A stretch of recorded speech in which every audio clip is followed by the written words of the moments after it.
Hi, everybody. This is Jim Cornette, pro wrestling legend, and you're listening to the Book in the Territory Unprofessional Wrestling Podcast.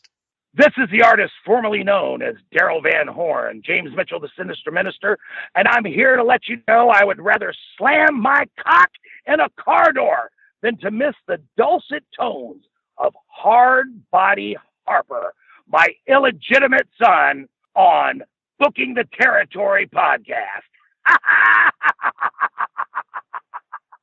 Woo, Messi, this is professional wrestler Jimmy Valiant, the Boogie Woogie Man. Tell my people and my brothers and sisters, don't you dare miss Booking the Territory. Oh, yeah. This is a one-man gang. You're listening to Booking the Territory Pro Wrestling Podcast.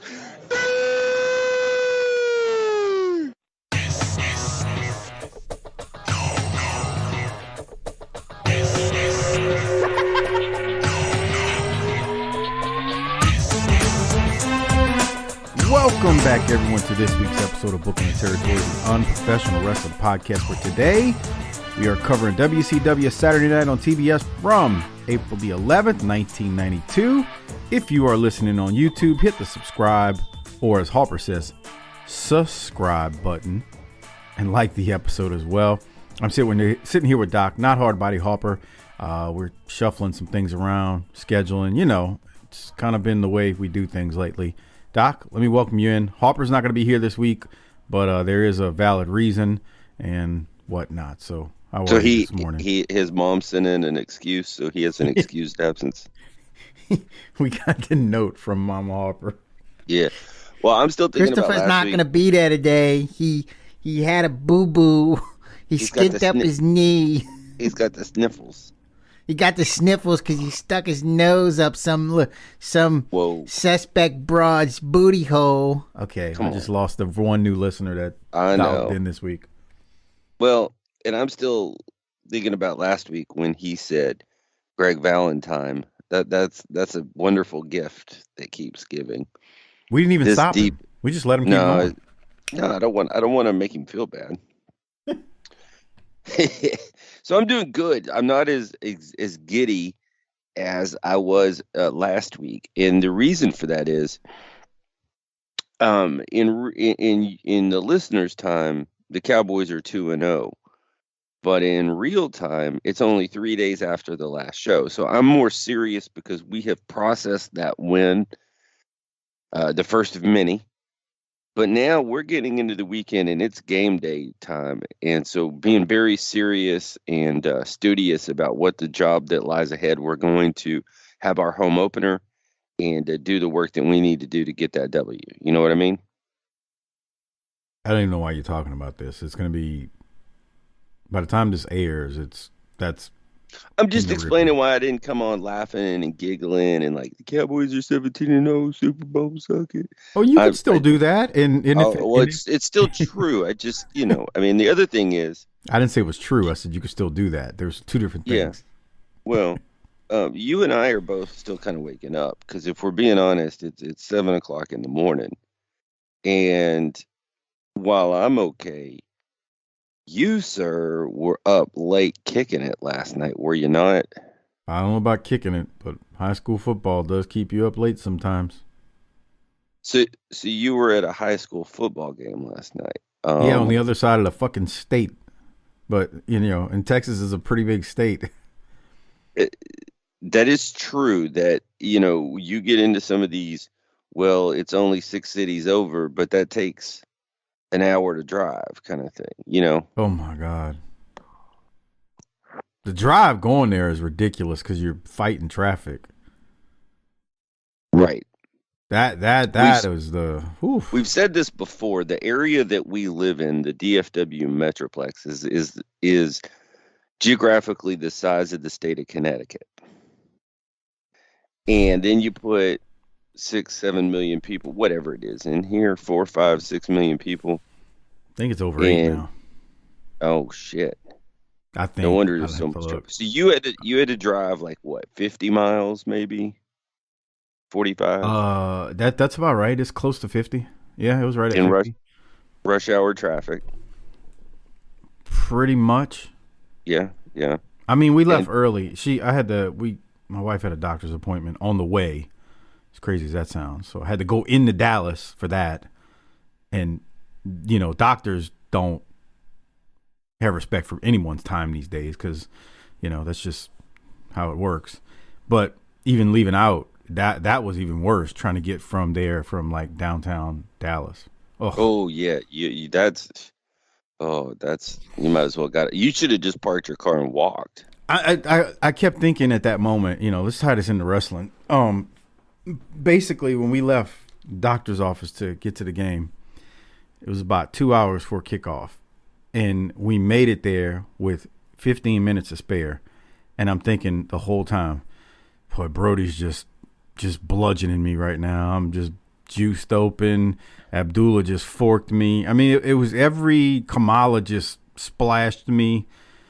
That might have been the easiest thing to take out of all those guys. But I just kept thinking, boy, every heel or just scary ass wrestler from my childhood is just destroying me right now and taking a piece of my not only body but soul.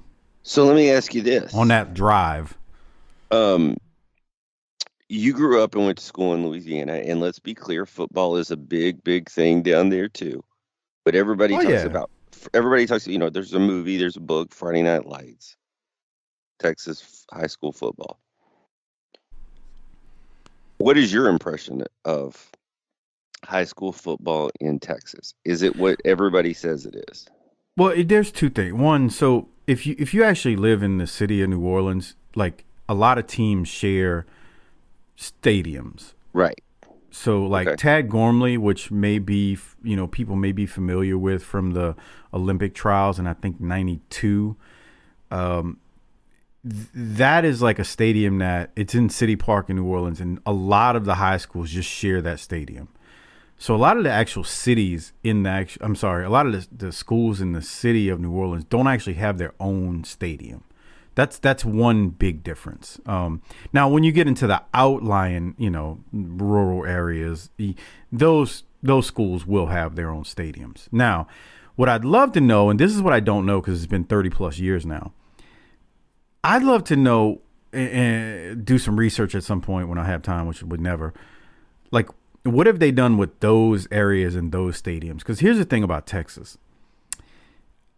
And me and Mikey and DFW were talking about this a few weeks back when we met up. Even the most poverty stadiums, which my kid's high school is no it's no shrine to greatness. Let me just say that. And when you go to that stadium, there's a little video board in, I don't know, I guess the stadium probably fits you probably pack about 7,000 people in there. Nothing too, maybe 6, nothing too extravagant. It's just a little stadium. But to somebody who's never seen a stadium like that, they'll go, "Oh my God, this is nice." But it's poverty in the state of Texas because there's stadiums like in Allen and now Melissa, Texas, that there are decent college and universities who don't have stadiums this nice. So Texas they take all that tax money we spend on property taxes and they put it into football.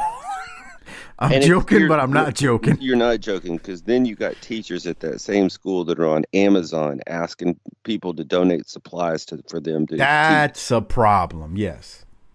And so, but, you get out into some of those smaller towns, like you just mentioned, and I would argue that Varsity Blues was as much on the nose about it as Friday Night Lights.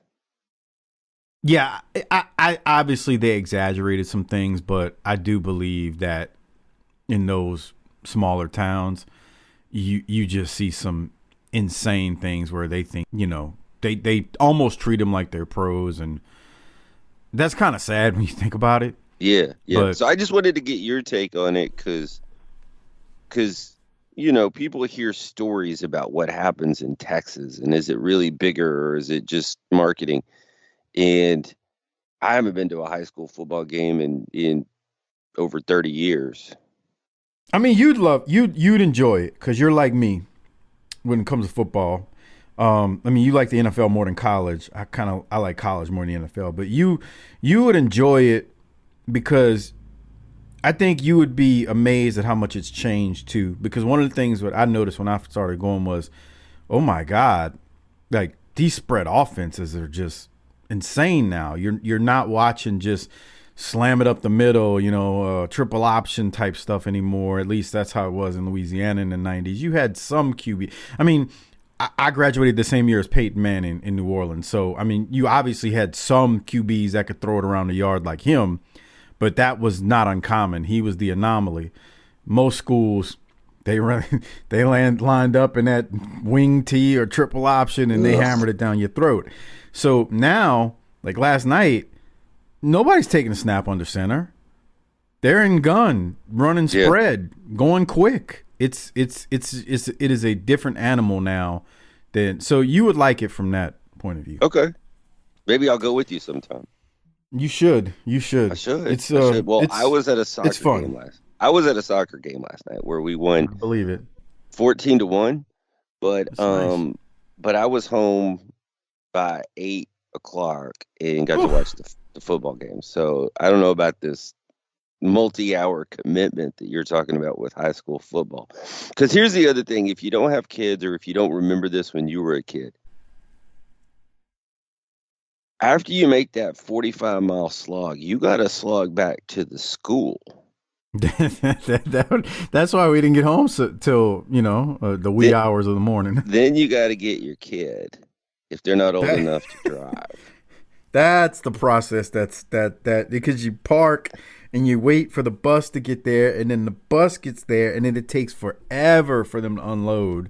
You're doing 75, 80 on the way home. It's like, why? You ain't winning nothing. Yeah, and it does, and like it's so. The drive home is quick compared to the wait at the school. Sure.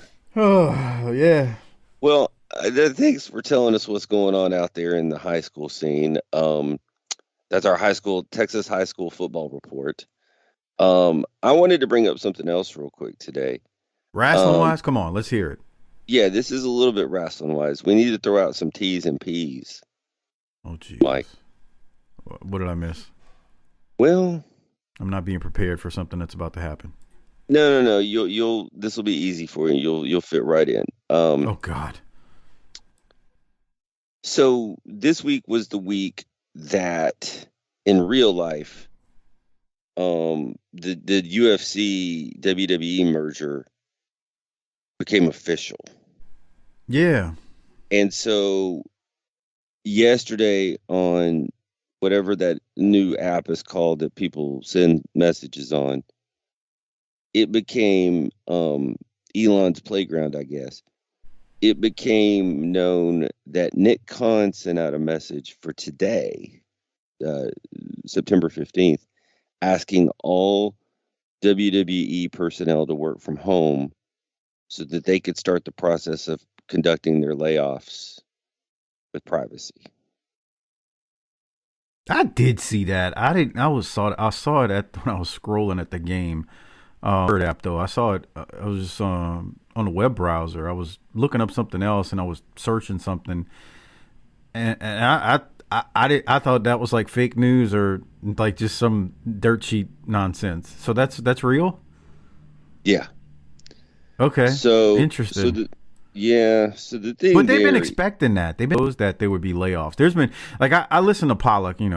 He's the only journalist I trust. I trust Wade Keller too. And I just feel like he's very truthful. Like he's gonna call what he sees and not necessarily what he likes. So if it's something that he doesn't like, it's not that he avoids it. He mentions it. And I just think he's got integrity. And the rest of these yahoos, they couldn't spell integrity if you spotted them every letter of the word and spelled it out for them. They'd still be, what did it say? But Pollock's been saying this for months. Whenever he talks about this. Well, a lot of the response online was, well, it's not talent. It's not, Rhea Ripley's not going to get late. She ain't working from home tonight. Today. It's not Roman Reigns, but it's administrative staff. And yeah, that's sad. I mean, yeah, that's you and me and our listeners. That's the people that are quote unquote now redundant. And we got, the gimmicks in the mail that come that want their money. You got families to feed. You got mortgages to pay. Those people now need jobs. So I want to send it. We talk a lot about the stores and the superstores, but we need to keep those people in. Those are us. That's if we worked for a wrestling company, we ain't taking bumps in the ring. We'd be those schlups that are getting calls today on Zoom to say, "Hey, you don't have a job anymore." Yeah, I think people forget, man. Like when you're talking about an organization, an entertainment organization. I know WWE is a wrestling product, but it's entertainment, right? Look, what you see on that television is a very small part of what it takes to run an organization like that, whether it's UFC or WWE. There's a lot of people behind the scenes that if they weren't there doing that job, you wouldn't get to see what you get to see. No matter how much we complain about the cameras and the camera shaking and why did they do this and why did they do that, that ain't got nothing to do with the talent behind the scenes who are, the IT folks, the electronic. I mean, like, there's so many different departments that help legal. Put that. I mean, you gotta have a group to make contracts for each one of these superstars. You gotta have, somebody who's routing and booking the buildings and coordinating the staff and catering and there's a lot of people who make that machine go. It's like the gears on the machine, man. Look, when you get in your car, the key fob or the key, and you pressing a button or turning the key might start the car. There's a whole lot of components that go into not only the car starting, but the car running. I mean, you got an engine, but you got to have a transmission. You got to have the battery to start the sucker. You got to have an alternator. There's a whole lot of, you got to have the right motor oil. You got to change and maintain that sucker or it's not going to keep running. Like, I wish we had a motor oil sponsor. That would have been a great segue. That would have been, but that would have, I mean, you back in classic wrestling, you used to always have Castro GTX. But my point being is, man, there's a whole lot of components and parts that keep that machine going. And yeah, when you see things like that, it makes you feel bad because, yeah, I mean, there may be some talent that ends up, hey, we don't need you no more, future endeavor. And I feel bad for those people too, sure, obviously. But there's a whole lot of, the sad part about what you're talking about here, this is what can get upsetting because you and I have seen this and had to deal with it personally. You have people way above the top of the food chain. They make decisions that impact people who are lower on the food chain. And the people lower on the food chain, they really do understand all the intricacies and the components and the things that need to happen to make this machine keep going. And the people at the above, they oftentimes think, well, do we really need this person and this person to do X, Y, and Z? Because they don't understand that the person doing X, Y, and Z are critical. Like, they have knowledge, they have they can be they're accountable for the work that they do, and they ensure that things do not fall apart at the bottom. Because if things fall apart at the bottom, that rolls up to the top. And the people at the top, they take that for granted. And they think, because things never break, well, we don't really need those people, when they don't realize that some of those people that are going to get let go today as we record this, September 15, 2023, that those people are very important to this whole thing. Hey, and Vince knows the sad reality. Vince, I'm not saying that Vince doesn't have his hand on a lot or do everything, but there's not enough hours in the day for him to run that whole company. That's why he started hiring people in the first place. Yeah. And so it takes everybody. And guess what? The other thing to what you said, the people who are making those decisions are going to get bigger bonuses because they laid people off. I didn't mean to interrupt you, but that's the part that pisses me off the most. Hey, look, I know everybody thinks that you can get anybody to get out there like Mullet Morton and run that forklift into that aisle and knock stuff over and it'll be all right. But I guarantee you, even Mullet Morton knows something about that place where he works that is valuable to it and helps make it run. Absolutely. I mean, but so what I'm trying to say is the stock price will go up today. Bonuses will be paid. And there's a whole lot of, and a lot of it is because we have increased efficiencies and reduced redundancies. And that's business speak for, we laid some good working people off. So now, Mike. Go ahead. I'm sorry. Well, let's hit the tagline and leave and go seize the means of production. Well, and the only other thing I was going to say, that's the part that's most disheartening. You got these big wigs who will talk about everything you just said, redundancies. We're a family. It's a family business. The WWE is a family, pal. They'll talk about, we're just consolidating and eliminating redundancies and all the corporate speak. So those folks get eliminated, but the sad reality and the worst part of it is, this is what pisses me off to no end, is you'll see the people who who deliver those messages are the same ones cashing in and getting more money. That is what's wrong with the system in situations like this. And look, don't get me wrong. I get it. There are times when layoffs just have to happen. I mean, there are times when companies are losing money and they really can't afford it. Those things do happen. I'm not saying they don't, but there's going to be people today who lose their jobs in that company, and UFC for that matter too. I don't think this is just going to No, you're right. Yeah, the whole it becoming one company, it's going to impact more than just WWE. We're thinking WWE obviously because we're wrestling fans. I like UFC too, but it's sad because those people are just going to be, here's a package, good luck. Let us know if you ever need help. Yeah, you don't really mean that. So, yeah, they try to make it sound all cute on the front end, but there's people whose lives are going to be very much impacted today, and that sucks. All right, on that uplifting note, should we talk about some talk show wrestling?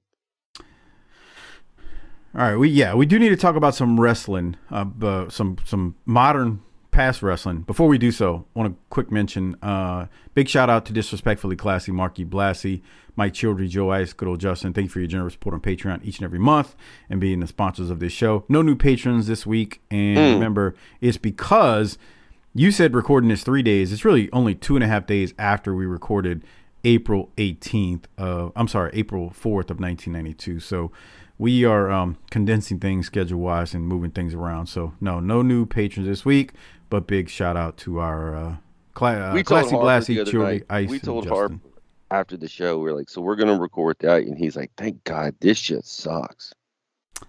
Bruh. So, we need to talk about April 4th for a second, but I want to mention something. What? Harper is very influenced by the things you say. Well, don't put that on me. Very influenced. You make me sound like Charlie Manson here. You better watch out. He's a full-grown man with a fully formed brain. So, as you all know, Harper doesn't watch the shows. He sees what he sees when I share my screen, okay? So Doc is kicking the whole talk show format in the shins, which I'm not trying to say that there aren't things that need to be kicked in the shins with the talk show format. I'm not trying to say it's the greatest thing ever. But what I'm saying is Harper has not watched a full show. So if you just read a tweet and you don't know a person and they say something the slightest bit controversial, you might be influenced by what that person tweeted because you don't really know them or know the whole story behind something. It's like when you take a soundbite of something and you make an assumption based on one soundbite. Well, Harper is very much influenced by Doc kicking this in the shins, talking about how much he hates it. And it's just not true. There's been worse. True. Don't listen to him. There's been worse. Ninja Turtle. Bruh, do I need to remind you? Ninja Turtle Norman. And what was the thing? Like we said last the juicer? That was the so juicer? absurd, it was funny. We've seen 10 times more stupidity. This is nothing compared to some of the dumb shit this company's done. I'm going to reframe that for you in a way that makes better sense for the people. Harper and I have built up trust with one another as broadcasters. And while he may not watch the shows anymore, he used to. Let's put that out there. He used to watch the shows. He used to have notes. Remember the time we heard that rustling paper and we fell out because we realized he actually was doing some work? Yeah, you were like, what, you got your notes in your trapper keep over there? Right. Harper trusts me, and when he hears me say something, we built up that relationship over hundreds and hundreds and hundreds of shows. And then he's got eyes. He saw what that was. And here's the other thing. Don't act like you liked it so much. You gave it a third of a grade higher than me. So don't act like you're over here as some great defender of this product because you gave it a C last week when I gave it a C minus. Well, I mean, when you got Z-Man in 2 out of 3 falls, that's what I'm saying. I'm sorry. But that didn't mean the whole show sucked.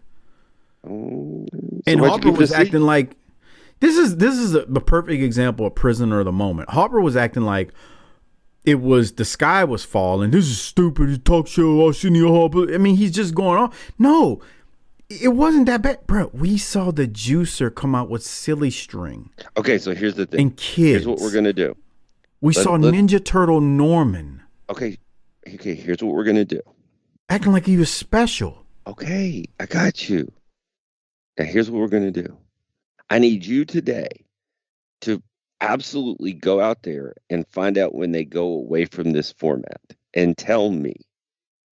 And then about halfway through, I'm going to have a change of heart about this format and go, it's really starting to grow on me. And we'll see if I can turn Harper and get him to be a fan of this. So that when we go away from this format, he's upset and doesn't like it that we're leaving this format. That's not going to work because when we go away from this format, it does get better and there's no way of trying to work Harper into. But in the moment, I can do it. Nah, he's gonna, cause he'll like when he sees the direction. But in the moment he won't know when that is. So I'll just be like, Harper, this is starting to grow on me, and we'll see what he says.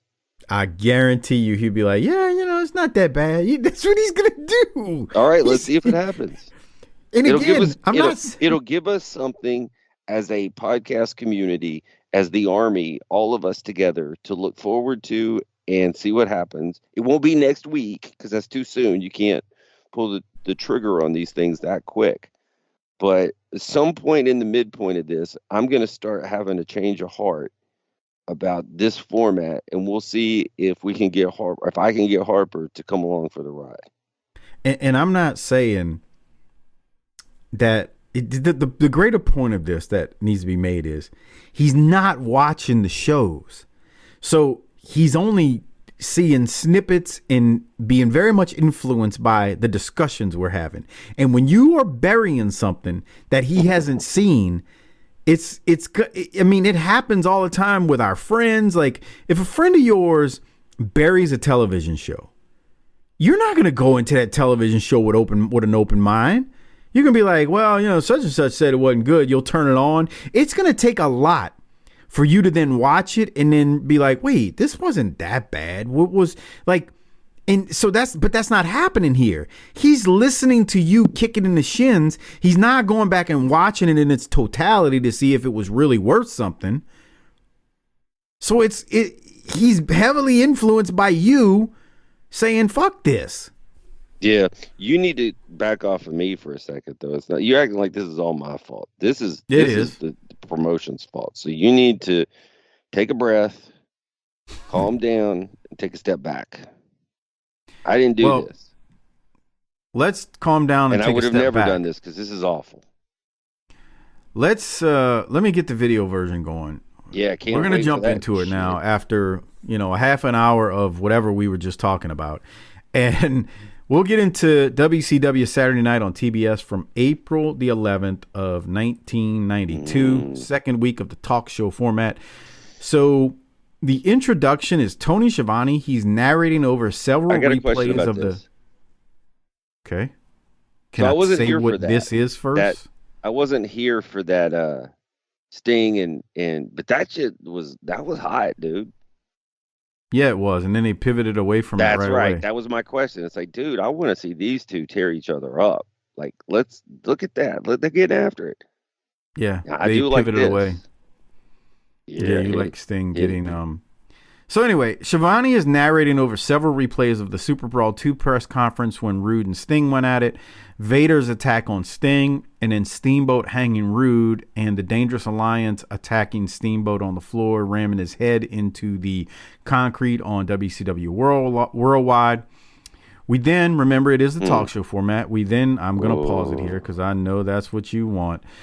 We then head to center stage where, if you remember, last week they threw it to Bischoff to say, oh, hello, welcome. Yeah, the new format, blah, blah, blah. Well, this time we get Missy Hyatt, who welcomes us into the studio, and Jim Ross sets the table for what we'll see, and Doc is over there rubbing one out.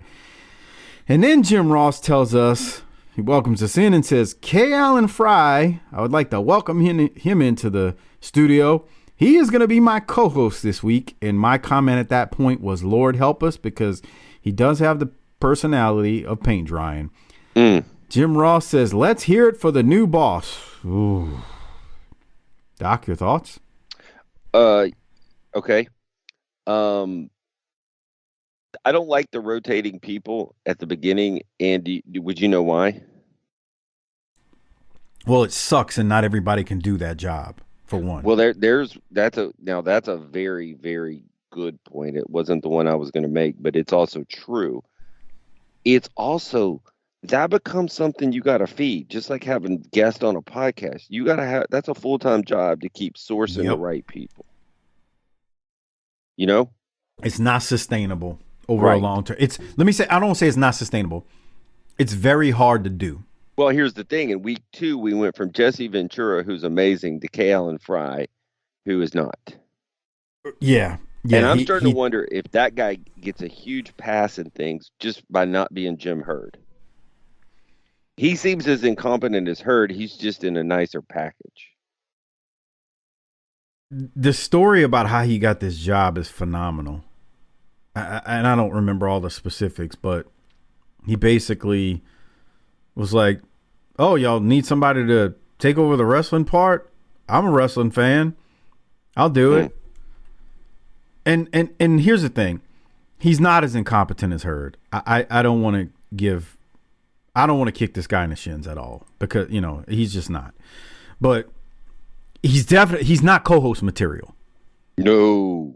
Like I'll give you it's hard to fill somebody in every week.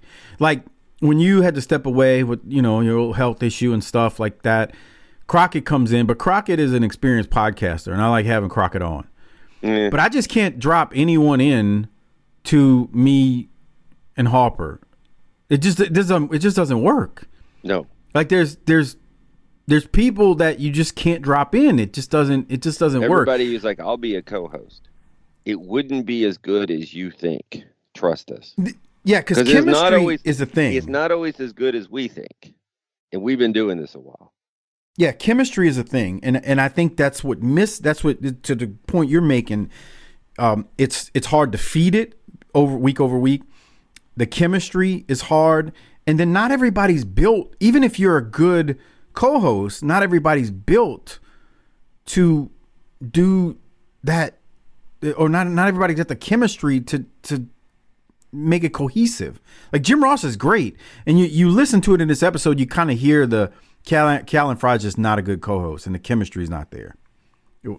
So I'm with you on this whole co-host thing. Now, as I say that, there's going to be some people that you think would be terrible that do this, that you'll be like, well, that guy wasn't that bad.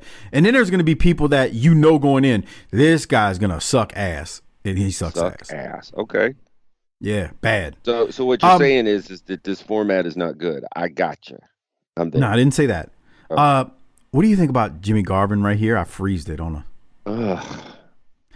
Look, here's the point where finally I looked at this and I said, they're the old guy at the club now. They're not that old. That's the thing. I know, but they're old. No, they're not. That's the problem. They're not that old. They're old now. Hayes is not that old. Garvin's not that old right here. They just look it. And act it. Yes, that's the problem. It's the gimmick. Like they look like a couple of clowns. They look like a hair metal band that, and it's 92. But they look like a bad knockoff hair metal band. And in that regard, I think that's exactly what they were going for. So it's terrible. It's not good. Well, last week we mentioned the 2 out of 3 falls for this week is going to be the Freebirds versus Greg Valentine and Terry Taylor. So the format that they have now is they cut a little promo at the end of last week. They're going to cut a little promo at the beginning of this week, leading up to the main event later in the show. Let's hear from Hayes and Garvin right now. Here it is. I say, yeah. I say it's about time. We've been wanting this match for a long time, and today we're gonna get it. Talk about want to have a good time. Nothing but a good time. It's something you can't resist. Well, Taylor and Valentine, mark my words, they don't get no better than this. 2 out of 3 falls right here, and I can't say why we do what we do, but we are the fabulous Freebirds, and what is your excuse? The word fabulous does not apply to you, Freebirds. It applies to being the United States Tag Team Champions. Now, you think you're going to beat Greg the Hammer and the Tailor-Made Man? I don't think so. We don't play that. Well, we've already proven that we are better than the Freebirds, but they still get these return matches, and you know something? Sooner or later, somebody's going to get hurt, and you're not looking at the 2 guys who are going to get hurt. The 2 guys who are going to get hurt, or at least one of them, is the Freebirds. I'm talking about maybe a broken leg. Both teams obviously will be ready for this matchup later tonight. 2 out of 3 falls. Also, on the program, we're going to be talking about the rules here in WCW, because it seems to me, and I'm sure all our great fans here, that things are just about out of hand in many situations. It is, and that's really the reason I'm here tonight, Jim. The WCW Board of Directors has this week promulgated some new rules, really a restatement of the rules, to try to get control back into the situation so that nobody gets hurt. Fans, we're going to talk more about that situation in the hour. As we said, things are really getting out of control. You look at Big Van Vader and Sting's situation, ravishing Rick. All right. Keep note of that about the rules. No, I'm going to kick that in the shins later. I have it written down that he said the word promulgated, and he has no clue who's watching this show. So, Garvin and Hayes... I mean, half of our audience right now is trying to write that down and get it spelled correctly so they can look it up and see what this word means. I don't know what it means. Okay. Well, anyway... I'm not the dumbest crayon in the box. So, he sounds like a very nice guy, and he sounds like a good dude, and he's also sounds like he's going to get me a term life insurance policy. I believe he was a real life attorney. Yeah. That's what Garvin said. And just so you know, and I don't want to forget this because it's people love it when we talk about this stuff. Excuse me. We said that they were looking out there like a hair metal glam band. Well, Michael Hayes was quoting Poison lyrics there. Don't need nothing but a good time. I thought that's what that was. And it's 1992. So I just want to point that out. Wasn't that like 5 years old at that point, or maybe 4 years old? And here's the thing about that. It is, but that's a long 5 years. Like that's I know. We're looking at Nirvana and Pearl Jam and Soundgarden later in this year coming out, and you're talking about Poison. Yeah. Bad hair metal band gimmick. Yeah, yeah, yeah. It's so absurd. The only one I liked out of the four guys that talked was Valentine. Yeah, Valentine and Taylor actually I thought were fine. It's just, you know, you only have each of those teams have 30 seconds in that promo to get their point across. So it's not like they're gonna cut some skating. 1988 was when Nothing But a Good Time came out. That's what I said, 87 and 88. So yeah, 4 years old. And it don't get better than this. Well, we keep the show moving after we found out a new word, promulgated, and more on the rules later because I have a WTF moment later on. But we get a video replay of Vader and Sting, followed by Kip Fry and Jim Ross speculating if Sting can handle Vader. You don't know what promulgated means? No. I mean, been thinking about, discussing. I mean, I figured that's what it kind of to promote something, to make it more known, to distribute it in a more wide fashion. Okay, well that's even worse when I think about these rules out because they already got them, and he's a shitty cop because he hadn't been enforcing them. Yeah, it's actually I got some thoughts later on when they start discussing that nonsense. Okay. All right. Replay of Vader and Sting with Vader power slamming Sting, and then, like I said, Jim Ross and K. Allen Fry speculate if Sting can handle Vader, as I mentioned. And then from there, we go to a Vader match. It is a handicap match. It is Big Van Vader versus John Collins and I believe Jim Boss, if I wrote that down correctly. So a handicap match here. The dude in blue was this guy. He's terrified of getting hit by Vader. If you watch him, he's flinching and ducking his head nonstop. This dude's terrified. He thinks he's gonna die. Just the way he's reacting. And I was like, this is bad. But it is a handicap match, and you know, we've seen this before in handicap matches where you may have a guy in there who doesn't really belong, and that was this dude. Or is that guy in there to look stiff and crazy so that Vader can just move him around and manhandle him, and that be what they're going for? No, because you can be a lot more impactful with what you're doing without some dude who looks like he's wincing before he even gets hit. That's like what he just ran. That's what I would do. I mean, I get it. Like I would actually get in there and go, Leon, whatever they're paying you, I'll bank it double. Yeah, I mean, I get it, but it's just dude just looks terrified. Okay. Anyway, this don't last long. It doesn't. What are your other thoughts on it? Well, the first thought I have is that Vader needs to still be bringing that helmet out. Now, I realize it's kind of a rib that you got to deal with that big helmet now that it's here, but it looks cool and I want to see it. It's part of the gimmick. Don't leave it at home. Let me show you something that if you're in a wrestling school, your trainer would get mad. Something that Vader just did right there. Okay.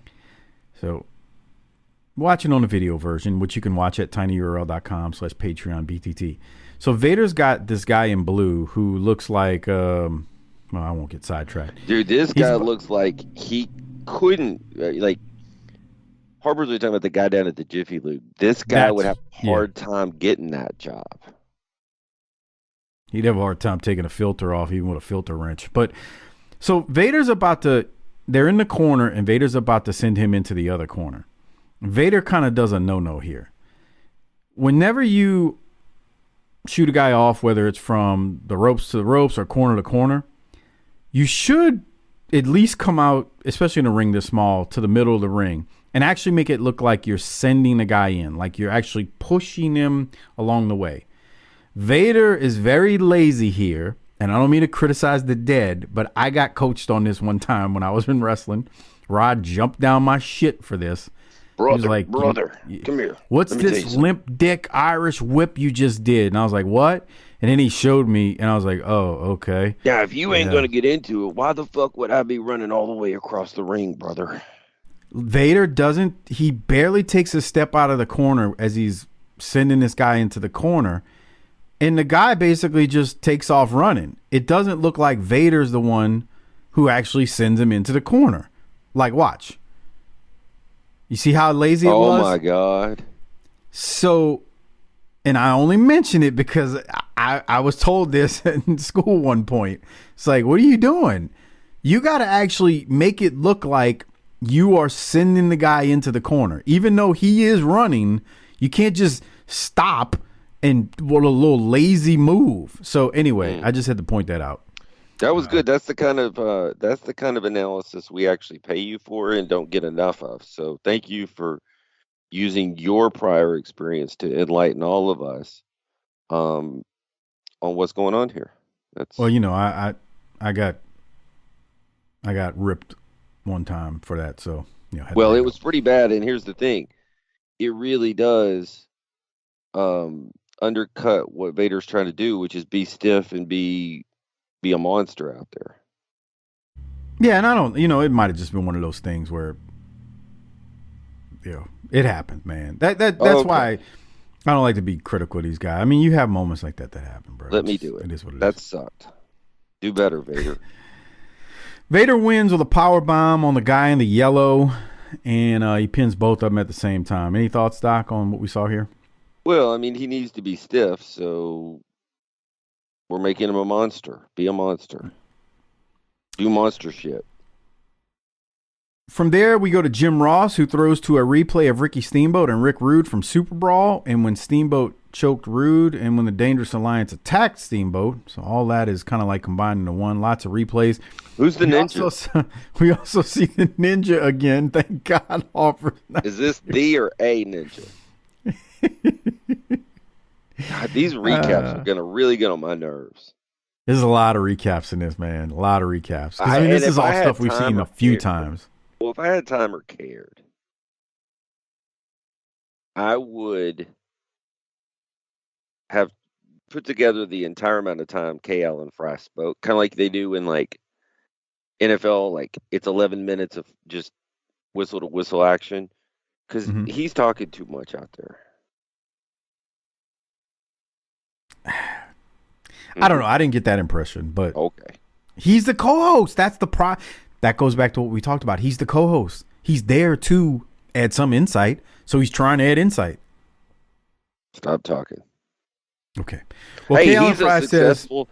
He became even more successful after this as a hedge fund guy, I think, or an investment guy. Good for him. Good. See, by all accounts, he's a good, smart, successful person. Get the fuck off my TV. Still a socks on, lights off guy. Whatever. What he does in his more intimate Harper-like moments is his business. Just don't get into my business by being out there. Well, K. Allen Fry says we had to doctor up the footage on this next bit of footage we see because of the attack on Steamboat. Steamboat's bleeding as they slam his head into the concrete, so they digitized the bleeding and the blood. And I don't like that, but at least we understand why they digitized it. And Fry says, I met with both of the camps, the Dangerous Alliance and the Baby Faces, after this attack, but he doesn't say what the outcome is from the camps. So he's like, look, I'm a nerd, but there's some real nerds that I work with and for, and they're not going to let us show this blood on TV. So sorry. And it wasn't necessarily as much as the blood. It was the brutality of the attack on Steamboat. And this is leading into like part. What he means earlier when he's like, guys aren't following the rules. They're taking things too far. So, I mean, I applaud him on part of what he's saying. But when he starts talking about the rules later, that's when I'm going to kick a lot of it into the shins. Okay. From there, we continue. After a series of replays and we see Ricky Steamboat bleeding, we go to the Steiner brothers versus John Peterson and Randy Starr. Another very quick match. Scott hits the Frankensteiner for the win on, I don't even remember which one he hit it on, but what were your thoughts on the match, Doc, if any? Just my only thought is because it was quick, I felt like the Steiners kind of went easy on him, if that's possible. Yeah, they did. I mean, there wasn't much there. We saw like a, German suplex and then the Frankensteiner. It was, they didn't have any time to really do anything. There's the German. There was no other time to really, be brutal with these guys. I guess the words I'm looking for. Yeah. There's that. Yeah. Okay. Here's the Frankensteiner. Oh, no. Backdropping in the Frankensteiner. Anyway, Steiners win. And that was that. From there, we go to Nikolai Volkov versus Buddy Lee Parker. Wait, who? Nikolai Volkov. Nikita Koloff. What did I say Nikolai Volkov for? Thank you for the correction, pal. I'm trying to fast forward and go through my notes at the same time. You need a producer. We need an intern that we can harass. If you're interested in being an unpaid intern for BTT, make sure that you reach out to Mike with a video resume and a read receipt on your email so that we can get you slotted in and you can become a valuable member of the BTT team. If you email me about that, I won't respond because I don't do unpaid interns. I think that is an abuse of someone's talents. Unpaid internships should be banned. It's called I don't want to hear nothing about experience. I don't want to hear nothing about you're paying your dues. No, that's... You get to hang out with me and Harper. Talents. No, you're taking advantage of someone's talents. Well, so we'll get somebody that's less talented. Problem solved. No. All right. Nikita Koloff versus Buddy Lee Parker. Nikita's introduction continues to be a little different. They have mentioned Lithuania before, but during the intro they say, originally from Lithuania, but residing in the United States of America. And then Kip Fry mentions that when he calls Nikita and negotiates Nikita's contract, he talks to some rep that he doesn't know who he was talking to. Oh, no. What an inept negotiator. And then it's 1992, and they're speculating Nikita's motives and if he's here for good or bad. The fans are cheering him wildly. I mean, it's not like they're not behind him, but they're trying to make it seem like he's a heel. Jim Ross restates Nikita is residing in the U.S. And Kip Fry says, are we sure? Oh. Doc, hold on. I need to say something. I'm like, so you're not sure if he's residing in the U.S. I hope he is, because if he's flying from town to town from Lithuania every night, that might be a logistical nightmare. You hope he's living in the U.S.? I think he's living in the U.S., okay? I mean, what is he doing? Chartering a flight from Lithuania nightly or daily to get... I don't know. That cracked me up. Nikita wins. What are your thoughts? I know there's a lot of different false starts here. Is this Nikita's last run, or does he have more after this? I feel like this might be one of the last ones. Yeah. Okay. Send that to 404 file not found at docturner.com. Yeah, that's where I go to get all my information. No, I like hearing from people who have the facts. The problem is, like, I'll get the same message. You from, need to tell Doc if he ain't gonna know when Nikita ain't there, he don't even need to be on this show. This is a show for wrestling historians. Well, like I was saying, the problem is, like, when you ask a question like that, or Harper does, I get that response from like 100 people. Good, that means that we have an engaged listenership that wants to help out with the show. I feel bad because there's no way I can respond to 100 people via Twitter, email, Facebook. So then I feel bad because I'm like, I never respond to those folks. It's okay. That's all. We appreciate that you give a shit enough about this show to sit down with your little keyboard and type something up. Except for Harper. He doesn't care. Well, and we don't care enough to do anything about it, but we care that you care, if that makes sense. Harper... One time Harper was telling me he asked a question on the show. Like, this asshole emailed me something about blah, blah, blah, blah, blah. Or not emailed them. Maybe it was, or Facebook. I got this stupid message. What are they talking about? I was like, well, you asked a question on the show. I've told this modified version of this story before. Bruh, I got Google. Well, why the fuck did you ask it? Because we got to talk about something. He, as we always say, he wants to know something in the moment, but that moment is a quick moment. It's a split second. Once it's gone, it's gone. He doesn't care once it's gone. Nope. All right. Any other thoughts on Nikita winning the match? Whatever happened to Buddy Lee Parker's Battle Bowl face turn? You're asking a continuity question here? I know. Really? I think that ship sailed. Yeah. All right. Nikita wins, flying lariat, then the Russian sickle for the win, even though he's from Lithuania.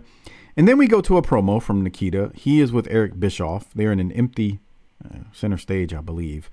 Let's hear what goes on here. Ever since your rather auspicious debut at Sting's post-Super Brawl party, big words fans today, around the world have been asking exactly why Nikita Koloff is back in WCW. My colleagues and I, Jim Ross, Tony Schiavone, have asked you numerous times on national television. No answer. Nikita Koloff, the fans want to know. Letters are coming in, telegraphs. People want to know why you're back in WCW. Are you prepared to share that with us now? I am aware, comrade, of all the letters that are coming in to WCW. I am aware that you and, your colleagues have been talking amongst each other, wanted to know why Nikita Koloff was at Super Brawl. Well, you see, the situation as of today is this. The man I want to talk to, him and I have not sat down and talked. And I am going to give him, and you know who you are, I am going to give you one more opportunity to sit down and talk this thing out. We need to talk this thing out. And then, and only then, I will say again, will the whole world and WCW and yourself know why Nikita Koloff was at Super Brawl. Nikita Koloff determined to sit down and talk face-to-face with the man, whoever that man may be. We'll be back right after this. You got any thoughts on this? This is weird. My first note was, who cares? Don't know. His English is getting better, and it's weird to say about somebody whose first language is English, but his English is getting better. I mean, knowing the way he comes and goes during these time periods, who knows that I'm ever going to find out? So why would I care? Yeah, you know, this is the strange part about this is, I don't know if it's like they're trying to make us want to think he needs to have a reason for coming back. We saw him attack or fighting off Rick Rude in Dangerous Alliance. So it's kind of like, so you weren't there for that? They're trying to make a mystery out of him coming back. And it's like they're trying to tell a story that doesn't need to be told. It's like forcing something, like add some mystery to it when it's like, well, no, we saw him essentially help Sting and Sting Squadron, or what will become Sting Squadron. I don't. It doesn't make a whole lot of sense. It really doesn't. But whatever. We'll go with it. It's not going to make me give it a C+ this week. All right. We then get a video replay of Wyndham Rhodes and the Dangerous Alliance brawling with several foreign objects, but they don't say much about what's going on. And Kip Fry says something about allowing it to happen, but he needs to get control. Okay. More on that when we go to the segment, a few segments from now, with Kip Fry and Jim Ross about the rules. Did you have any thoughts on that, Doc? No. Barry Windham takes on Young Pistol Tracy coming up here. Boy, they're moving through these matches are like no time, but it's because we got to save time for a 3-fall match at the end. That's and here's a main event anywhere in the world. Okay, not the way they've built and made Tracy look in the last year, but okay. Not saying he couldn't do some business. Tracy is very talented, but they've done him no favor. So this technically during this era is not a main event everywhere in the world. I had somebody get mad at me because we called Tracy a legend. Tracy Smothers is not a legend. Okay. Show me on the doll where Tracy Smothers hurt you. I don't know, some clown on Twitter. I don't, I'm in my phase right now where I don't even read Twitter I don't even read the Twitter mentions anymore. Every now and then. We do engage. Well, if it's somebody saying something really good about the show, I'll retweet it. But if it's somebody just being a prick, I'm like, okay, mute, move along. Yeah. Okay. Have you noticed here that Wyndham's starting to look a little pudgy? Well, he got a little gut, yeah. Yeah. He's filling out more. Yeah. Especially when you go back to like 87. 2 out of 3 falls, by the way. Yeah, you could have made this 2 out of 3 falls and it would have been a lot better. By the way, I mean, I do think there are some 2 out of 3 falls with like Wyndham and Austin, and there's some, I think, there are some good 2 out of 3 falls where it's like, okay, these are talent that can pull this off. Yeah, good match. But it was quick. I mean, you don't get much. You get a superplex from Barry Windham, and he defeats Tracy Smothers, and that was pretty much that. I mean, I don't really have much else from it because, like I said, they don't give him enough time. I think they got like 3.5 minutes, man. It's just not much, man. They're zooming through these quick matches again so that we can spend half the episode on the 2 out of 3 falls. Right. And that's the pattern we fall into. We're robbing Peter to pay Paul, and it sucks. Yep. All right, we're gonna go to the WCW magazine segment. I wrote this timestamp down, and I don't have many notes from it, so I want to play it to make sure I don't miss anything. Here is the first part of the WCW magazine segment, and let's hear from Bischoff to hear what he's got to say. Thanks, JR. And this is the WCW magazine for the week ending April 12th, 1992.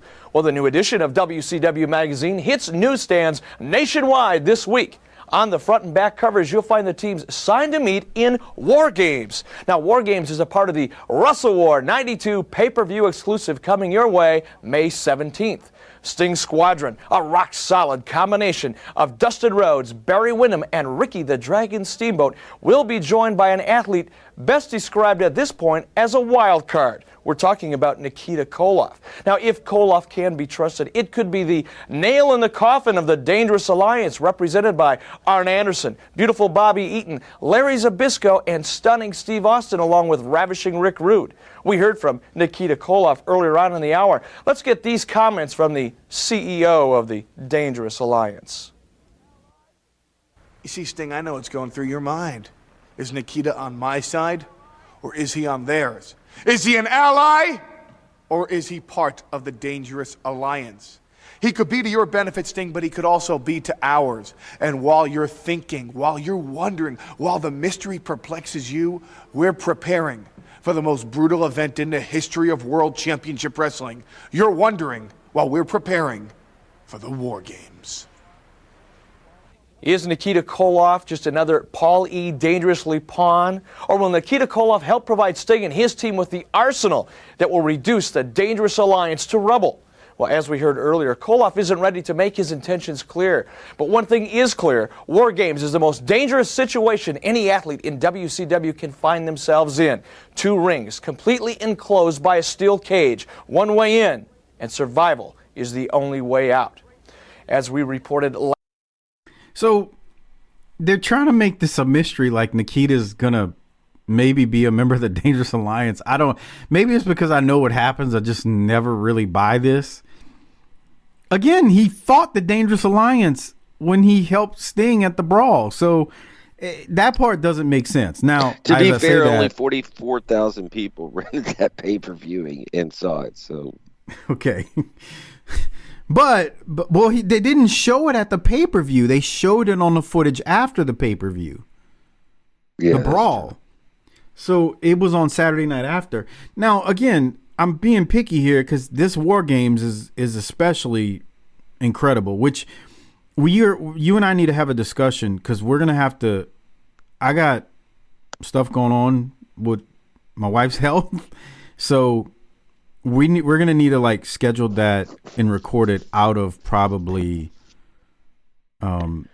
Look, if you can't get your schedule right to be on this show, health or no health, then I don't know if I have time for you. Okay, so that means yes, we will get that scheduled. We'll be recording it out of sequence. Like, so you have like I think you have what most people don't have, which is a doc decoder ring, so that you know what I'm saying even when I'm not saying anything that sounds like it. Right.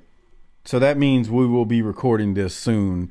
It will be out of sequence in where it falls, but we definitely will have to. It's not like they're telling a cohesive story anyway. Fuck it. Yeah. So does it really matter when we record it? Anyway, this shit is akin to a monkey flinging feces at a wall to see what sticks. So whatever. Not always. The Nikita part of it is the part that just makes no sense. That's what I meant.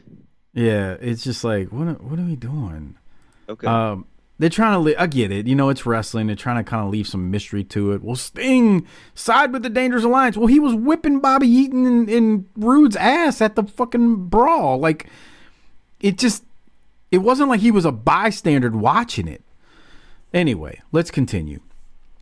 After that promo with Paul Lee, which will lead to the greatest war games of all time, or one of, we then see footage of the Great Muta in several matches. They even show the Starrcade 89 footage with him and Flair. Bischoff, which is, we're going to see Muta. So anyway, I see why they're kind of, not like a long run or anything, but I know why they're kind of showing him here. And it's funny how they want to pump up the guy that they buried. That now, again, different administration that buried him, but still, they buried the guy, and now they're trying to make him look like $1 million. I guess it's one of those things where out of sight, out of mind for a few years. You know, we won't remember that they just buried this poor dude, but they buried Muta. This guy was a star, and in one night, they just pissed all over him. Would you say that's one of the most egregious things that they've done? Well, booking wise, they were also kneecapping Doom that night too, weren't they? Yeah, they did but they rehabilitated them. Yeah, because that was the night you said, you know, if you're brown skin, you're getting buried, and there was a lot of truth to that statement. Yeah, but they buried Muta even worse because he hadn't lost, and he lost 3 times in one night. They just completely crushed him and did nothing afterwards with him. It was very, very terrible. So there, you know, again, I can't blame the current administration. It's like it was the previous administration that did it. There's that. We continue though. So Bischoff also talks about DDP being barred from talking about WCW in interviews and in promos. But then they throw to DDP talking about K. Allen Fry, and there are fans behind him chanting in support of DDP, saying, "Let him speak." This is funny.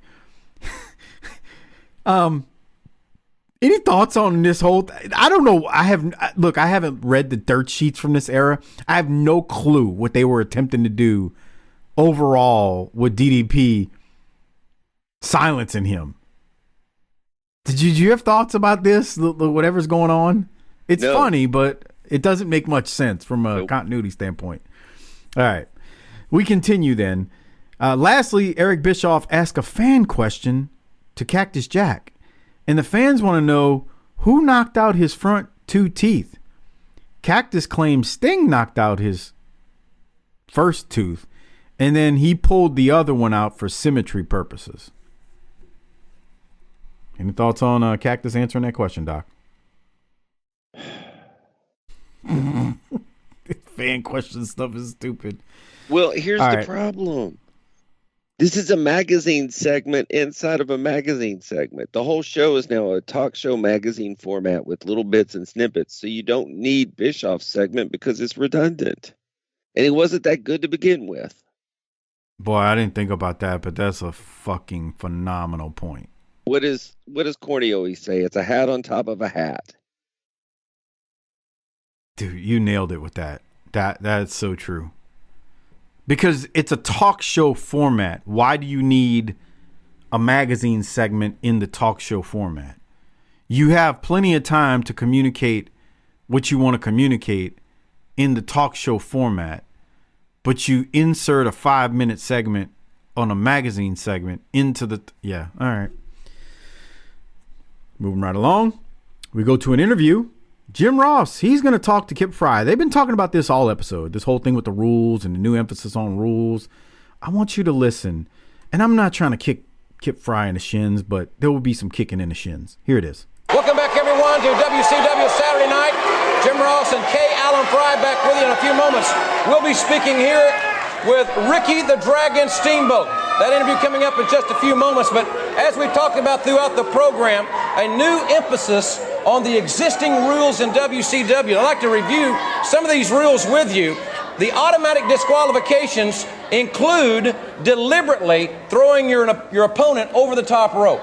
That's right, Jim. The key word there, of course, is deliberate. It's still a judgment call. The referee is going to have to make that decision as to whether or not the person actually intended to throw the guy out. Another automatic disqualification includes outside interference by a manager, attendant, or teammate in a wrestling match. Of course, I like to call this the Paulie Dangerously rule, and the Dangerous Alliance is going to have to watch that. Also, intentionally striking an official. Which is the same thing in all sports. Anytime you start messing with the officials, it's just going to have to lead to further, problems for you. Causing an opponent's head to strike the ring post. Well, it's just too dangerous. I mean, we can see them right here. Serious injury potential there, and it's got to be that way. Foreign objects are illegal. Several illustrations of that. And again, let's talk about Paulie Dangerously there. Let's talk about the foreign objects he brings. And let's talk about that telephone especially. Paulie, watch that. Includes chairs, axe handles, rolls of coins, whatever. Plus, failure to break an illegal hold or maneuver after the official has utilized a 5 count. That's something to watch out for. That's really more in the nature, I believe, of a dumb error on the part of a wrestler. It's easy to control, and we'll go forward with that. Fans, a man that certainly has been out of control in recent weeks is the #1 contender for the United States Heavyweight Championship. I'd like for all of you at home and all of our great fans here in the studio to please welcome to WCW Saturday Night. All right, I paused it. We'll get to Steamboat in a second.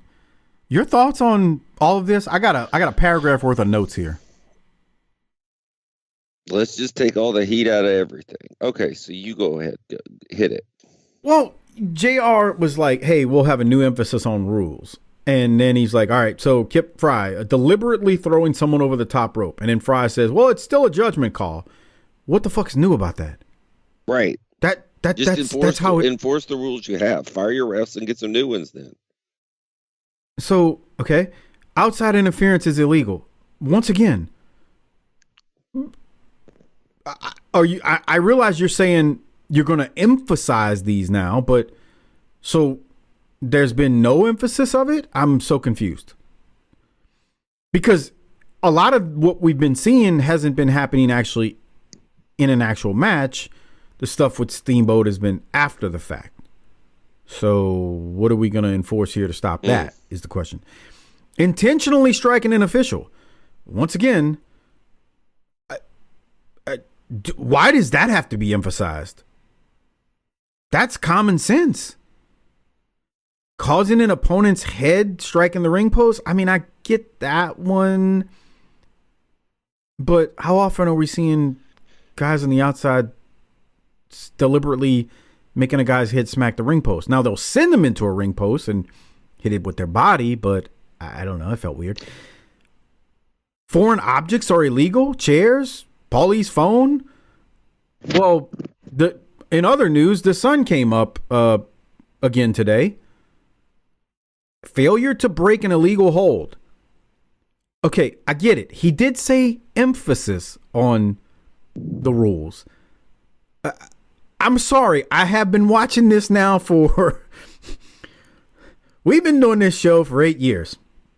8.5 almost. To be fair, I've seen nothing more egregious these days than I used to see during the 85 and 86 days when it was really violent. So I think the rules are being followed only when the heels don't want to follow the rules, in which case that's what makes him a heel. He's a heel. I don't get what we're doing. I get that they could have shortened this and just said, we're gonna emphasize the rules. We're gonna make sure we're getting tight with this stuff. But even then, this is pro wrestling. I mean, the chairs, the foreign objects with the ref not looking, the referee getting accidentally hit from time to time. That's all a part of this gimmick, man. We can't take that stuff out of this, or we don't have wrestling. What are we doing? You ever work in a company? Yes. And there's you're on this team, you're in a meeting, you're supposedly working this project, and everybody's talking. Yes. And talking. Yes. And talking about all this crap they're going to do. Flips and dives, brother. And you can stop the whole meeting down by interjecting this question, because better than zero chance the answer's not available. Hey, so what problem are we trying to solve here? Right. For real. What's the problem we're trying to solve here? And I feel like that's where we are here. And when you ask that question, typically, you can't get an answer. There's a whole lot of filibustering and stammering and yammering and blah, blah, blah. By people who don't know whether to whine or watch or take a shit. Right. Yeah, man. I don't know, man. I don't have an answer for you on this one. I know. I just don't. I think, can we be fair for a second? No. Listen to me. I think they meant well in this segment, because Steamboat has had his head bashed into the concrete, albeit not in the middle of a match, and Rude has been hung. So, I feel like they meant well. The problem is the intent is there, but we already know that there are rules. We don't need a 2-minute segment on all the rules and how they're going to supposedly be enforced or emphasized. It made no sense, man.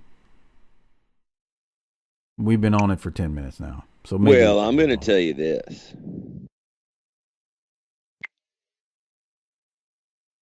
This is the point in the show where I turned into Harper. Okay. Let's hear it. I didn't really watch much of the rest of this. Well, I'm going to tell you, let me play the Steamboat segment in the interview. How long does he talk first? About 3 minutes. Jesus Christ. You don't need 3 minutes of Ricky Steamboat talking.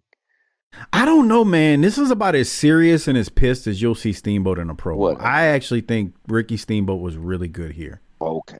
Give him now what comes after that might have been overkill. With the 2 out of 3 falls with the birds and Valentine. Yeah, I ain't watching that, just so you know, and I didn't. I did. It was like, somebody has to, and it ain't me. Let's go now to Ricky Steamboat in the studio being interviewed by Jim Ross and K. Allen Fry after we got a 2-minute dissertation on emphasis on rules that we are mostly following, I think. Maybe sometimes not. Here we go. Rude, and I'm sure all the fans are anxious to know what is the exact physical prognosis of your current situation, Dragon. I've suffered a broken nose. I've got a cheekbone on the right hand side. There's got some stress cracks in it, but it's all part of the job description. And I've had injuries in the past before, but I'll learn to deal with it. Ricky, we talked this week earlier, just you and I in my office, and I was very happy to hear you say that you plan to deal with this situation with Rick Rude in the ring, and that's real important to me. And I just want to emphasize how happy I was to hear that. Well, like I told you before, Mr. Fry, that you can be assured that I will deal with the situation, and the situation in hand is for the United States Heavyweight Championship. with Rick Rude, and I will deal that in the ring. Let me just say one thing though. Now I have to put this in. You bear some of the blame in this. We saw earlier the situation where you actually hung Rick Rude with the belt, and so I think we have to acknowledge what's good for one is good for the other. All right, let's go back to where it started.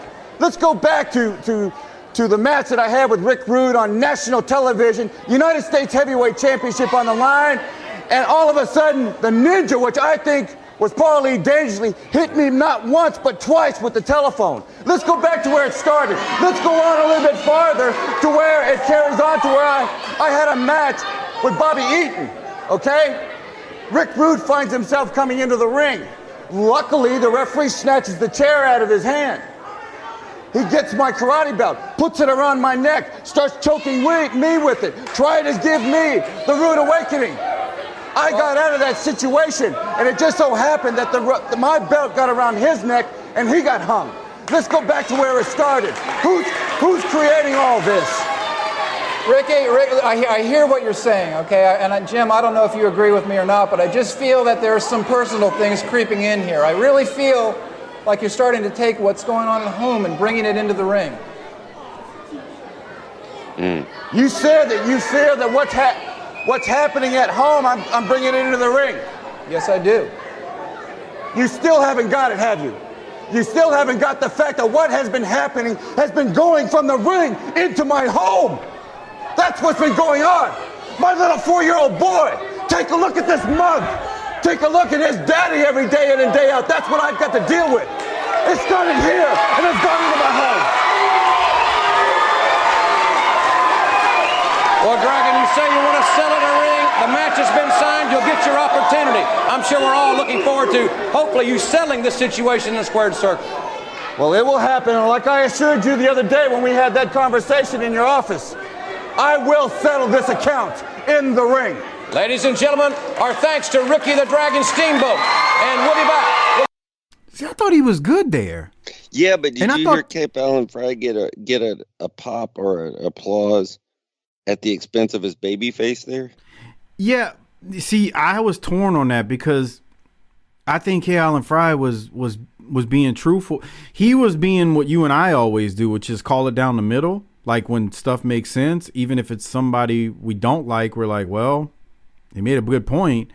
I think he was, I don't know. I think he was on point. Like he was just trying to be honest. And unfortunately, sometimes when you're being honest, you make the baby face, they don't want to hear it. But in this case, the wrestling fans are like, well, it is kind of true. You did hang the man. I mean, but if you want to look at it again, this is why nuance is important in life always. Steamboat's like I got blasted in the head with a telephone by a ninja. He's like, you'd be upset too, and he's not wrong. Like this is a perfect example where he was right, but he was wrong at the same time. Okay. But it unfortunately, in the context of this program in wrestling, it does make his babyface look bad because the crowd popped when he said that. Yep. All right, so let's continue. Although I did think Rude was fine. Doc, you really sound like you did not watch this. I saw that it was happening, and you scanned it, huh? Well, here's the thing: the champs need to come out last. I knew that was coming. Okay. My next note is I don't want to see one fall of this. At least the Freebirds came out to Bad Street. Yeah. And then I stopped. Okay. Hello. Let me walk us through it. It's a typical match. Jesus Christ. This goes on for 18 minutes. Almost, 20 if you include the intro. No thanks. Typical match, the baby faces come out, they get their shine on, heels powder out the ring, aren't too enthused with what's going on, obviously, and they're taking a beat and they're on the run. But as we work through it, first fall, because it does. I hate 2 out of 3 falls because to me the flow is never what I want to see in a match. I like 1 falls. 2 out of 3 falls every now and then is fine, but it needs to be very infrequent, and there needs to be a good reason. I don't have a good reason here other than this is what they wanted to do. So the first fall is Taylor pulls Hayes' neck down on the top rope, and Valentine rolls up Hayes and wins. Look how quick it was. This is why I don't like 2 out of 3 falls, because I feel like the falls you get are cheap. And this is what this was. Taylor drops an elbow. 1, 2, 3. I'm sorry. Valentine, in the words of Harper, drops an elbow. 1, 2, 3. Taylor and Valentine win fall 1. Yep. All right. Yep. Let me ask you a question. You just saw that. How cheap was that pinfall? Pretty cheap, and now the challengers are in a real bad way. Not just that, but if these guys were working a single fall match, that wouldn't be the way. They would never do a pinfall like that. That's my biggest gripe. All right. Then we go to fall 2. Valentine goes for a figure 4. Hayes, who's not the legal man, sneaks in and DDTs Valentine, and Hayes and Garvin end up winning the second fall. And you might say, well, wait, what about the rules that K. Allen Fry was just emphasizing? Well, Pee Wee Anderson's back was turned and he didn't see that happen. So technically no rule was broken, which is, again, go back to why this whole emphasis on rules makes no sense, because it wasn't that the referee missed or purposely didn't call it. He didn't see it because his back was turned, which is what makes it wrestling. Anyway, we continue. Any thoughts on fall 2? No. I can actually see fall 2 happening, but with a little bit more shenanigans before we got to that point. So fall 2 to me, Doc, was a little bit more realistic. Would you agree or disagree? Probably so, yes. Gotcha. All right. So then we work our way to fall number 3. We get a hot tag to Jimmy Garvin because I think Hayes was taking the heat. We end up with a belly to back by Garvin. Taylor comes in. All 4 guys are in the ring for a moment. Taylor rolls up Garvin, and Taylor and Valentine end up winning. I want you to see it here in a second. It's a very weak third fall. And again, this is my gripe. You get these just terrible falls because you got to have 3 of them. That's the point. That's the problem right there is you're trying to do sleight of hand on a lot of finishes anyway. Now you got to be slick 3 times. And somebody will say, well, wait, no, you don't have to have 3 falls. There can be a DQ. Here's the pinfall. That was the win. Okay. The roll up. You can do a DQ in a 2 out of 3, which doesn't make sense because I've seen it done before because it's 2 out of 3 falls. But if somebody gets DQ'd, that team wins. The other team wins. So that's technically a win in the 2 out of 3 falls. But it just, I actually want to hear from people out there. Post it on Patreon if you're a patron on the video version. Do you like 2 out of 3 falls? Give me a reason to why you like it. And if you don't like it, give me a reason why you hate it. Because I am of the camp, I just don't like 2 out of 3 falls. And that, to me, Doc, when you talk about this format, it's not the talk show format. It's the 2 out of 3 falls every goddamn week. Here's what I would have done. If you're just married to that concept, and I don't hate it like you do, but I understand everything you're saying. I would have put Austin out there every week, TV champ, 2 out of 3 falls. If we're going to do it. Then you're overexposing Austin. You're just putting him out there too much. I'm saying if that's what we're doing, then that's what I would do. I'm not saying we should. I'm not saying we should be doing any of this shit. Play Larry, though. I want to see what Larry has to say. Okay. Well, the wrap-up is going on. Whatever. And For the record, I disagree. I don't want Steve Austin out there every single week, 2 out of 3 falls, because then he's out there for 30 minutes every single week. And I think that's just overkill. I understand why, because he's one of the talents that can pull it off, but I don't want to see it. All right, so third fall happens. Kip Fry says, if I have anything to say about it, the Freebirds will get a rematch. No, I don't want to see 3 falls with the Freebirds and Valentine and Taylor. Sorry. Let's continue. Jim Ross and Cal and Fry go to wrap up the show, and then they throw to next week. I'm sorry, they throw to some promos to build up next week, because next week we're led to believe it's going to be Larry Zbyszko and Nikita Koloff in 2 out of 3 falls. So here's Larry. Oh, I got to play the audio, don't I? There it is. Ladies and gentlemen, let's hear these comments from the competitors in next week's 2 out of 3 fall main event. Let me give it to you real straight, Koloff. The whole world saw the demise of your entire country. Well, next week on WCW Saturday Night, the whole world's going to see the demise of you. Next week, right here on WCW, 2 out of 3 falls, Larry Zbyszko and Nikita Koloff. WCW Saturday Night. Zbyszko, be ready, because I am going to be ready. Certainly looking forward to that matchup, and I want to thank you, Mr. All right, you got enough out of that? There was nothing much there, was there? there was nothing much there. And then Nikita does his ass-eating face. Nah. Oh, come on. Yeah. Well, Doc, that buttons up April the 11th of 1992. You know how we do it. We got to rate it. Hand out some Toot Toot Awards here.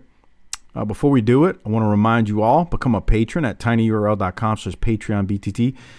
Wrestle War is coming up. Wrestle War 92 is coming up, and it is one hell of a pay-per-view. The only way you can listen to that is by going to tinyurl.com/PatreonBTT, becoming a patron, support the show, get tons of extra content. 400 plus Patreon exclusive shows are available there, including the video versions of these that Doc and I do each and every week, which if you're a patron, you're listening and watching it now. tinyurl.com/PatreonBTT, the only place to get all that extra Patreon gold. All right, Doc, it's time to rate it. Hand out the Toot Toot Award in honor of Arn Anderson. What are you going to rate this one? Well, I gave it a C- last week. So what are you giving this week? I think I'm going to stay with C-. Oh, come on. It's not that bad. The problem is almost half your episode is Freebirds, 2 out of 3 falls. So you go C-. It's hard, man, because nothing stood out. I'm going to give it a C.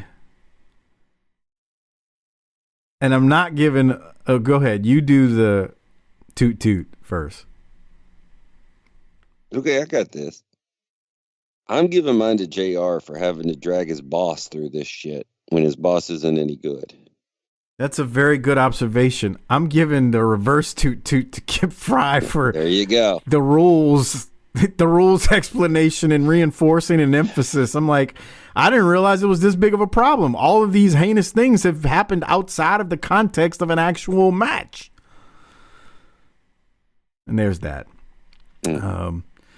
All right, so that's just about going to wrap things up this week on BTT. Appreciate you listening to us. As always, thank you for following the show. Subscribe if you haven't already done so on YouTube as well and on your digital platform of choice. Doc, any other thoughts before we get out of here and ride off into the sunset on our Kawasaki Mule with I think I'm going to go take a nap. Yeah, I got stuff to do. You think? I don't know. Man, I'm tired. Last night wore me out. I know. Take a nap and then go do your stuff, man. I'm not a napper during the day. That's the problem. Man, the restorative... I'm less of a napper than I was 7-10 years ago, but the restorative nature of a nap is so delicious. I wish I was you then, because I'm just... Take about an hour and a half nap here in a minute, and then I wake up, shower, and go hit my errands. All right. Well, on that note, since you're about to go take your nap, why don't you hit the tagline and let's roll. 17-0, Super Bowl suck it. Jesus Christ.